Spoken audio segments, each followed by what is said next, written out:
तो ये कंपनी की तरफ से ऐसा इसको बनाया गया है, लेकिन हम इसमें थोड़ी मॉडिफिकेशन करेंगे। 15 मिनट के बाद ये यूनिट बंद हो जाता था, लेकिन अब ये प्रॉपर काम कर रहा है। और देख सकते हैं कि इसको बहुत ज़्यादा धूप में लगाया गया है, तो इसको जो है शेड के साथ कवर किया गया है। लेकिन ये जो है वो फिर भी तकरीबन देखें, मैं आपको दिखाता हूँ, इस वक्त इसकी कूलिंग बहुत अच्छी आ रही है। और आपने आवाज़ सुनी कि इसका कंप्रेसर जो है वो काम कर रहा है। और ये कंप्रेसर जो है वो 15 मिनट के लिए काम करता है और इसके बाद जो सिस्टम है वो ट्रिप कर जाता है। अब ये हायर का यूनिट है, ये नॉन इन्वर्टर है। और अब इसमें फॉल्ट क्या है, इसका जो कंप्रेसर है वो हीट अप होके और बंद हो रहा है, लेकिन इसका फ़ैन जो है वो प्रॉपरली काम कर रहा है। लेकिन ये बहुत ज़्यादा इसकी बॉडी देखें, बहुत ज़्यादा हीट अप हो रही है। मैं इस पर हाथ नहीं रख सकता इस वक्त यहाँ से। और ये देखें, ये पोजीशन जो है यहाँ से ये बहुत ज़्यादा हीट अप हो रही है, तो इसकी वजह से ये प्रॉब्लम आ रही है। और देखें, मैं आपको दिखाता हूँ कि इसका जो विंड का जो सिस्टम है वो बहुत अजीब सा काम कर रहा है। अब इसके लिए हमने वीडियो बनाई थी, लेकिन टेक्निकल बुनियाद पे वो वीडियो डिलीट हो गई है, तो इसलिए मैं एनिमेशन से आपको समझाऊंगा। नॉर्मली क्या होता है कि जब यूनिट चलता है तो इसका जो फ़ैन है, आउटडोर का फ़ैन, ये अंदर की जो गर्मी है, जितनी भी गैस में जो प्रेशर की वजह से हीट हो रही होती है, उसको जो है बिल्कुल डायरेक्टली जो है वो निकालता है, और जो एयर ब्लो है वो बाहर की तरफ जाती है। तो बाहर की तरफ जाने से क्या होता है कि यूनिट जो है वो अच्छी परफॉर्मेंस देता है। लेकिन अब यहाँ पे क्या हो रहा है कि जो एयर सर्कुलेशन है वो अंदर ही अंदर हो रही है, और जिसकी वजह से ये जो सिस्टम है वो पूरा हॉट हो रहा है, और सिस्टम जो है वो 15 मिनट के बाद बंद हो जाता है। अब देखें, इसका कंडेंसर जो है वो काफ़ी ज़्यादा, इस वजह से देखें ऊपर से बहुत ज़्यादा हीटअप हो रहा है। यहाँ से हीटअप होने की वजह से क्या हो रहा है कि फिर वो कंप्रेसर पे लोड आ रहा है, तो इस वजह से ये प्रॉब्लम मेरे ख्याल से आ रही है। देखिए, पूरा कंडेंसर जो है वो पूरा तप रहा है और अपने टेम्परेचर से ज़्यादा हो गया हुआ है। अब ये कंप्रेसर जो है प्रॉपरली काम कर रहा है, लेकिन हीट देखें, कूलिंग बेहतरीन आ रही है। क्योंकि अभी ये स्टार्ट हुआ है तो इसकी रिटर्न तो इतनी अच्छी नहीं है। और ये बंद हो गया, देखें, अभी ये बंद हो गया जी, कंप्रेसर बंद हो गया, देखें। और फ़ैन देखें, इसका काम कर रहा है। तो फ़ैन काम कर रहा है तो इसका मतलब है कि जो कंप्रेसर है वो अंदर से इसका जो थर्मोस्टेट होता है वो ट्रिप कर रहा है। अब यहाँ पर ये देखें, इसका सिस्टम है। और अगर हम फ़ैन को देखें तो इसको ऑब्ज़र्व करते हैं, ये देखें, फ़ैन जो है वो तकरीबन अंदर ही है, देखें, बिल्कुल सारे का सारा अंदर है, जिसकी वजह से एयर जो है वो बाहर नहीं आ पा रही है। तो ये कंपनी की तरफ से ऐसा इसको बनाया गया है, लेकिन हम इसमें थोड़ी मॉडिफिकेशन करेंगे और कोशिश करेंगे कि ये जो एयर ब्लो है इसकी बाहर की तरफ आ जाए। अब इस यूनिट को मैंने दोबारा से जो है वो बंद करवा दिया है और दोबारा से इसको ऑन करवाया है, क्योंकि मैं इस फ़ैन की डायरेक्शन को देखना चाह रहा हूँ कि ये किस तरफ को मूव कर रहा है। अगर इसकी डायरेक्शन गलत होगी तो फिर भी ये प्रॉब्लम कर सकता है। तो वैसे नॉर्मली इसकी डायरेक्शन जो है, ये देखें, जो राइट साइड है इस तरफ को इसको चलना चाहिए। तो अगर ये राइट साइड को चलेगा तो ओके है, अदरवाइज़ ये सही नहीं है।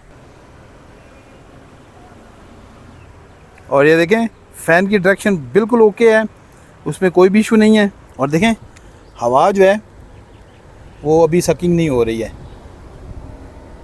बल्कि मैंने जब ये कवर खोल दिया तो हवा आगे की तरफ आना शुरू हो गई। ये देखें, अब हवा जो है, देखें,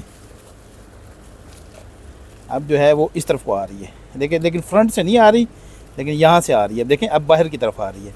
अब साइड से देखें, बिल्कुल हवा नहीं है, देखें, अब बाहर की तरफ जा रही है। देखें, ये जगह पे आ रही है। देखें, अब थोड़ा सा इसमें फ़र्क आया है, ये देखें, अब ये इसमें फ़र्क आया है, ये देखें, ये अब हवा जो है सामने की तरफ आना शुरू हो गई है। कवर खोलने से ये फ़र्क पड़ा है, देखें ये, लेकिन ये प्रॉपर नहीं है अभी भी, इसको और ज़्यादा प्रॉपर होना चाहिए।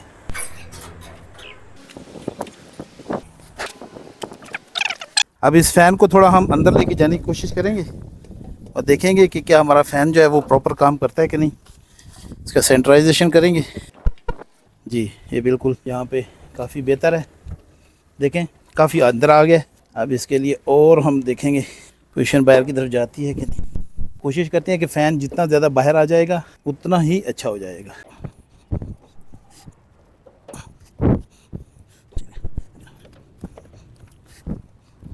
अब यहाँ पे देखें, मैंने इसका सेंटर निकाला है, देखें, ये सेंटर पॉइंट इस होल का, यहाँ पे मैं सेंटर लेके आ गया हूँ। अब यहाँ पर ये जो होल लगा हुआ था इसका भी ये देखें सेंटर पॉइंट है, तो इन दोनों को हमने मिला दिया है। इन दोनों को मिला के और ये देखें, ये साइडों से मैंने पहले से मार्किंग की हुई है कि इस पोजीशन पे आना चाहिए इनको। तो ये देखें, हमारा सेंटर बहुत इंपॉर्टेंट है, क्योंकि जितना सेंटर में होगा उतना ही ये अच्छा काम करेगा। और मेरे ख्याल से मेरी पोजीशन जो है बिल्कुल सही आई हुई है, इसमें इस तरह इशू नहीं आया। मैंने मैनुअली की है लेकिन ये बिल्कुल ओके है। अब यहाँ पर मैं होल कर देता हूँ, होल करके तो इसको हम एडजस्ट कर लेंगे। अब यहाँ पे होल कर लेते हैं मैम।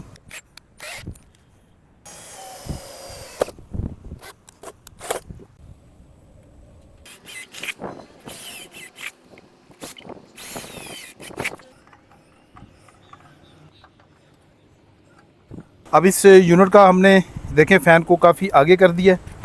ये देखें, अब ये काफ़ी अंदर जा चुका है। और अगर मैं फ्रंट से दिखाता हूँ आपको, देखें फ्रंट में कुछ इस तरह से बाहर आ गया है। अब इस सिचुएशन में थोड़ा सा इसका घूमना थोड़ा मुश्किल हो रहा है, तो हम इसको थोड़ी बहुत जो एडजस्टमेंट्स हैं वो हम करेंगे ताकि ये फ़ैन जो है वो यहाँ पे प्रॉपरली घूमे। कुछ हमें यहाँ पे कंप्रोमाइज़ करने पड़ेंगे, तो फिर ये काम प्रॉपर करेगा। अब ये मैंने देखें यहाँ पे मार्किंग की थी, तो ये फ़ैन जो है यहाँ से हम इसको कम करेंगे। तो इसके लिए ये देखें, ये मैंने थोड़ा सा एक साइज़ बनाया है, तो इसके ज़रिए से हम इसको कम करेंगे।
अब यहाँ पर हमारा काम तकरीबन ख़त्म हो चुका है। तो देखें, ये फ़ैन जो है सबसे पहले मैं आपको दिखाता हूँ कि यहाँ पर बिल्कुल फ्री मूव कर रहा है। देखें, पहला काम ये। दूसरा काम ये देखें, इसको मैंने काफ़ी अंदर कर दिया। देखें, ये काफ़ी अंदर इस बॉडी के अंदर चला गया। यहाँ से मैं अगर दिखाऊँ तो देखें, ये देखें यहाँ तक आ गया। तो ये जाली भी मैंने काटी थी, आपने देखा, और इसको मैंने बिल्कुल बाहर ले आया हूँ। ठीक है, अब ये क्या करेगा कि अंदर से एयर को सक करेगा और बाहर की तरफ फेंकने की कोशिश करेगा। और देखते हैं कि क्या हम ये इस स्ट्रेटजी में कामयाब हुए हैं कि नहीं। अब ये देखें, इसकी एयर जो है ना ब्लो इस तरफ को आ रही है, और देखें मुझे बिल्कुल महसूस हो रही है। और ये चीज़ मैं आपको भी दिखा देता हूँ। देखें, ये देखें जी, ब्लो जो है ना, अब देखें यहाँ पे आ रही है। देखें, ये आ रही है, ये देखें, ये आ रही है, ये आ रही है, ये आ रही है। देखें, अब जो है वो देखें ऊपर की तरफ जो है ना, देखें ऊपर को हवा नहीं आ रही। देखें, ये देखें बिल्कुल भी ऊपर को हवा नहीं, बल्कि ये देखें ये ऊपर इधर को खींच रहा है। देखें, इधर को खींच रहा है। ये देखें, अब ये इधर को आ रही है, इधर को नहीं आ रही। ऊपर देखें, ऊपर बिल्कुल भी हिल भी नहीं रहा है। देखें, और ये देखें यहाँ पे करते हैं तो ये हिलता है। अब जो एयर जो फ्लो है इस तरफ को चला गया है। अब क्या होगा कि ये यूनिट जो है वो हीट अप नहीं होगा, ना एयर इस तरफ को जाएगी ना उस तरफ को जाएगी। तो यूँ ये मुझे उम्मीद है कि अब ज़्यादा अच्छी परफॉर्मेंस जो है वो देने शुरू कर देगा। देखें, अब ये चीज़ देखते हैं कि क्या ये फ़ैन जो है वो प्रॉपर यहाँ से सकिंग कर रहा है कि नहीं कर रहा। तो इसके लिए फिर से हम यही टेस्ट करेंगे इस शॉपर का। तो देखें, शॉपर को किया तो ये देखें सारा शॉपर इसके साथ देखें बिल्कुल अटैच हो गया। देखें, बिल्कुल इसके साथ लग गया। अब मैं इसको हटाता हूँ, देखें ज़ोर से हटाता हूँ तो फिर ये आता है। देखें, जो ही मैं करूँगा तो ये साथ लग जाएगा। ये देखें, तो इसका मतलब है कि यहाँ पे सकिंग भी बहुत अच्छे से हो रही है। 15 मिनट के बाद ये यूनिट बंद हो जाता था, लेकिन अब ये प्रॉपर काम कर रहा है। और यहाँ पर इसके जो एम्पेयर्स हैं हम देखते हैं, तो ये तकरीबन 8.15 एम्पेयर्स पे इस वक्त जो है वो काम कर रहा है, और बिल्कुल प्रॉपर काम कर रहा है। और अगर इसकी देखें, ये देखें कूलिंग भी अच्छी आ रही है और इसकी रिटर्न भी अच्छी आ रही है, दोनों ही परफेक्ट हैं। और जब रिटर्न अच्छी आती है तो यूनिट जो है वो बिल्कुल प्रॉपर काम करता है।